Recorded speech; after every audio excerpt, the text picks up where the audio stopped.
Again, we're getting to the point where it's in the 2nd century to where we're getting about these writings. So we're getting kind of far from first-hand accounts.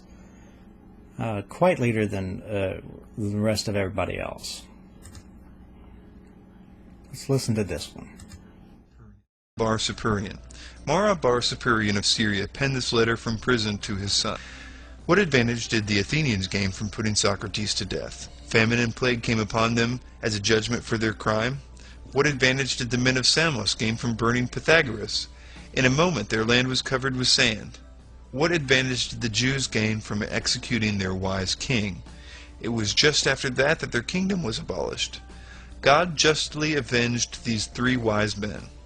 The Athenians died of hunger, the Samians were overwhelmed by the sea, the Jews, ruined and driven from their land, live in complete dispersion.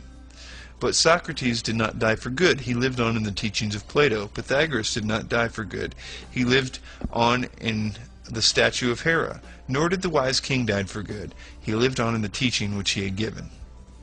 Skeptic Interjection 1. How do we know that this passage is in reference to Jesus? 1. He was Jewish. Jesus was a Galilean Jew. 2. He was executed. Jesus was crucified after the Jews appealed to Pilate to have him crucified. 3. After his death, Jerusalem and the temple were destroyed. This occurred in 70 AD, after Jesus' death. 4. The Jews were dispersed after his death. The Jews abandoned Judea after the Roman attack of 70 AD. He was a teacher. Jesus was a rabbi or teacher. He lived on after death, and the teachings, Jesus and his teachings were founded the Christian faith. He was a wise king. Jesus was mocked by the Romans as the king of the Jews. The messianic prophecies fulfilled by Jesus referred to the coming Messiah as king. Christians believed that Jesus was their spiritual king. Jesus was born of the royal line of King David. And, of course, he was Jewish. Now, moving on to the Babylonian Talmud. Okay, written by somebody who was not a historian, well after the fact, again getting into, late 2nd century, and I'm not seeing how this is a verification of Jesus actually existed. You just, how's that evidence at all? You're grasping at straws. And now the Babylonian Talmud. I wonder why that he even chose the Talmud at all. The Babylonian Talmud wasn't even written until the 5th century, so we're long out of historical times concerning Jesus, and so that exhausts all he could muster as far as non-biblical sources. So there's pretty much nothing left of giving anything that denotes a real historical Jesus. And this he goes on to further say. There are many more accounts that refer to Jesus and his existence from the 1st and 2nd century. And this, of course, does not include the many books and letters contained in the New Testament, where even the critics agree it was penned by at least 5 different authors. So we're talking about different letters from different times claiming to be, in some cases, eyewitness accounts of the historical happenings of the events of this man's life. Some common questions are, why is there no physical evidence or personal writings to verify Jesus' historicity? Okay, the many more is basically he's referencing other church fathers and other believers. Okay, so we're now getting into the area. They're not quite biblical, but they're still biased. So yeah, of course they would talk about a real historical Jesus because it's part of their doctrine of faith.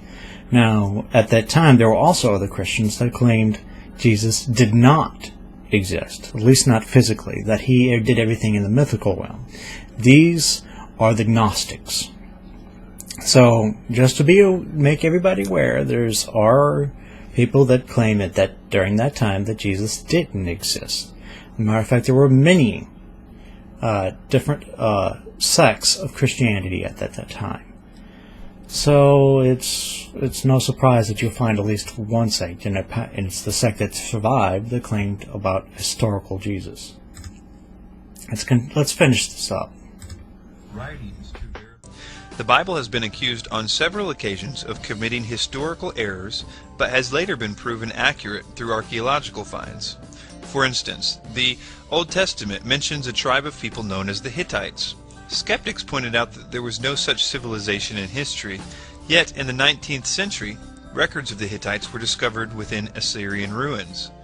Today, we know a lot about the Hittites, such as their language, craftsmanship, geography, and empire chronology. The New Testament mentions the Pool of Bathsheba as a place where Jesus healed a paralytic. No such location was known to exist until it was discovered in Jerusalem as a place where the sick would gather to seek healing. Just because an artifact has not yet been recovered does not mean none exists. In regards to personal writings, Socrates, for example, exists only in the writings of his students. Okay, before you go on to Socrates, you make some valid points there, but you're still speaking of the Bible as one singular thing. It's not. It's a collection of books. So saying, well, in the Old Testament they found the Hittites doesn't really validate the New Testament. Everything should be validated on its own points and not on something else. And furthermore, there's just more than one Bible. So which Bible? Is Catholic Bible, your Ethiopian, Eastern Orthodox? Which one are we talking about now? There is not a single document still in existence that contains his original works. If we apply the same logic with Socrates, skeptics used to determine Jesus' historicity, we must assume Socrates was a figment of the imagination of his students. But if we are to accept Socrates as a historical figure based on 4 secondary accounts, we must also accept Jesus as a historical figure whose life was documented by his disciples, historians, and those who rejected his divine.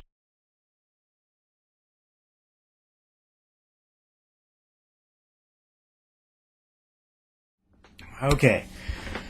Socrates. Yep.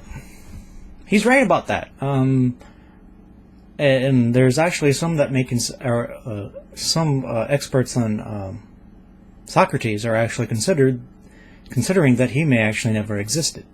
And this is not a really important point, because if Socrates never existed, it doesn't really alter history in a great sort of way. So if Socrates was a puppet of Aristotle, that really doesn't change anything.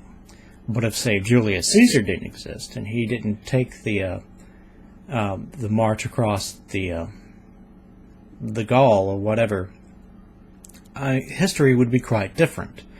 And it's also the same for Jesus. If Jesus never existed, it really doesn't affect history that much, because everything that resulted was a result of his of the followers and their interactions, and not actually Jesus himself. So if Jesus wasn't a man of history, it doesn't really affect anything. And so that pretty much shows it. I've rebutted everything he's done. He begs the question a whole lot. He's pretty much assuming that everything he's trying to prove, and all the points that he makes are quite weak. So as you can see, there isn't really any strong reason to believe that Jesus existed, and we can't find anything to pretty much tell us the way he exactly is. We only have Christian sources. Later on, I hope to actually talk about more about the other Christian sects, and I think this is where the arguments between the Christian sects really brings home the point to why I think Jesus is a myth rather than an actual person. So, what reason do we have to believe that Jesus existed? Well, we don't have anything. Some readers may be satisfied with such evidence, some may not. Whatever the case, I encourage you to examine all the facts for yourself before reaching your conclusion.